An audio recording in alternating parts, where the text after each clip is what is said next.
India का medical system जल्द ही collapse होने वाला है। 9 मार्च 2016 को इंडिया की पार्लियामेंट्री कमेटी ने ये ओपनली एक्सेप्ट किया। जी न्यूज में पब्लिश्ड एक रीसेंट स्टडी के हिसाब से इंडिया में बस गेस करो कितने परसेंटेज सर्जरीज फेक की जाती होगी। वेल, अ फ्रीकिंग 44% सर्जरीज फेक की जा रही है। मतलब almost half of the surgeries completely unwanted होती है, सिर्फ पैसे कमाने के मकसद से की जा रही है। इसी रिपोर्ट ने इन सर्जरीज को बाइफर्केट करके भी बताया था कि कौन सी सर्जरियां हैं। इंडिया में होने वाले 55% heart surgeries, 48% uterus surgeries, 47% cancer surgeries, 48% knee replacement surgeries, 45% C section surgeries completely unnecessarily हो रहे हैं, सिर्फ पैसे ऐंठने के मकसद से।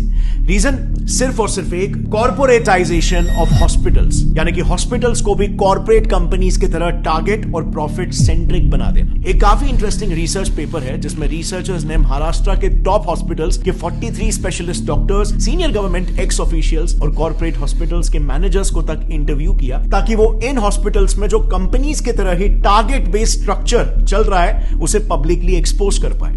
And the results were shocking. So, सबसे पहले तो सैलरीज की बात करते हैं।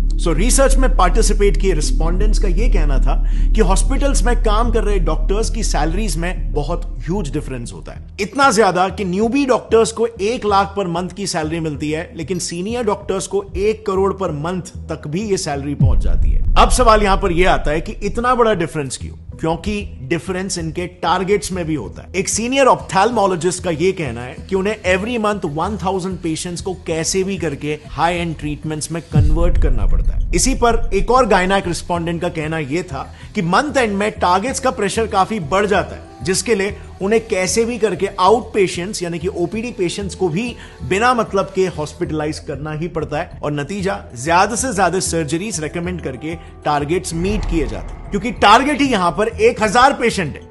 अब आप खुद ही सोचो, हर हॉस्पिटल में, हर डिपार्टमेंट, जैसे ऑप्थेल्मोलॉजी में ही ले लो, उसमें मिनिमम 5 से 6 डॉक्टर्स होते हैं और सबको सिमिलर टारगेट्स दिए जाते हैं। तो just imagine hospitals profit and our loss. And by the way, these targets are taken very seriously. उसी रिसर्च में कई सारे सीनियर डॉक्टर्स का यह कहना था कि अगर कोई डॉक्टर अपने टारगेट्स को लगातार 2 महीनों तक मिस करता है तो बिल्कुल कॉर्पोरेट्स जैसा ही उसको वर्बल वार्निंग मिल जाएगी या फिर एक मेमो दिया जाएगा, और उसके बाद भी अगर टारगेट्स मीट नहीं होते तो of course tata bye bye. So आप यहां पर देख सकते हो हॉस्पिटल इंडस्ट्री कैसे एक सर्विस इंडस्ट्री होनी चाहिए, जिसमें कस्टमर, पेशेंट टॉप प्रायोरिटी होना चाहिए, बट यहां पे प्रॉफिट टॉप प्रायोरिटी हो जा रहा है। और bye the way, in targets का ट्रैक भी हॉस्पिटल हायर्ड मैनेजमेंट प्रोफेशनल्स यानी कि एमबीएस, जो कि बड़े बड़े एमएनसीज में ऑपरेटिंग ऑफिसर्स, एग्जीक्यूटिव, सुपरवाइजर्स ऐसे काम करते हैं। ये लोग बकायदा डॉक्टर्स के इन टारगेट्स का ट्रैक रखते हैं, एंड ऑफ कोर्स यहां पर डॉक्टर्स भी उतने ही डेडिकेशन के साथ ये टारगेट्स को पूरा करते हैं, क्योंकि जैसे हमने देखा उनकी सैलरी बहुत ही हाई होती है। लेकिन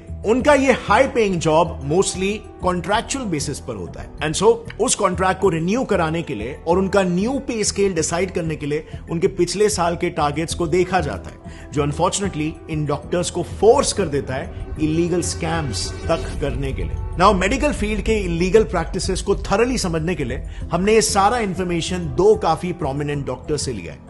पहला है Padma Bhushan and Padma Vibhushan awardee doctor BM Hegde, जो उन्होंने एक आर्टिकल लिखा था, उस आर्टिकल का रेफरेंस है। और दूसरा रेफरेंस हमने लिया है एक बुक से called dissenting diagnosis by doctor Arun Gadre and doctor Abhay Shukla.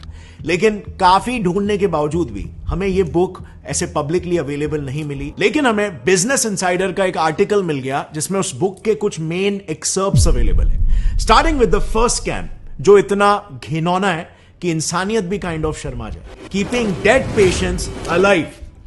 Times of India ने ऐसे कई सारे केसेस पर एक रिपोर्ट पब्लिश की है जिसमें डॉक्टर्स डेड पेशेंट्स को भी जिंदा बताकर उनके ट्रीटमेंट्स चालू रखते हैं, ताकि ज्यादा से ज्यादा पैसे बनाए जा सके, और फिर अंत में जाकर सच्चाई पब्लिक करते हैं। टीओआई में ही पब्लिश्ड एक केस में एक हॉस्पिटल ने पेरेंट्स को बिना बताए उनके 14 साल के ब्रेन डेड बच्चे को 1 महीने तक वेंटिलेटर पर रखा। 1 महीने तक जो बच्चा मर चुका था उसे जिंदा बताया गया और वेंटिलेटर पर रखा, खर्चा जनरेट किया, एंड बाद में हॉस्पिटल गिल्टी प्रूव भी हुआ, एंड उनकी फैमिली को 5 लाख रुपए कॉम्पेंसेशन के लिए दिए। अब 5 लाख रुपए मॉनेटरी कॉम्पेंसेशन तो हॉस्पिटल को देने पड़े, बट ये आप और मैं भी जानते हैं कि उस वक्त पेरेंट्स ने जब ये बात सुनी होगी, जब ये सच्चाई उन्हें पता चली होगी, तो उन पर क्या बीती होगी।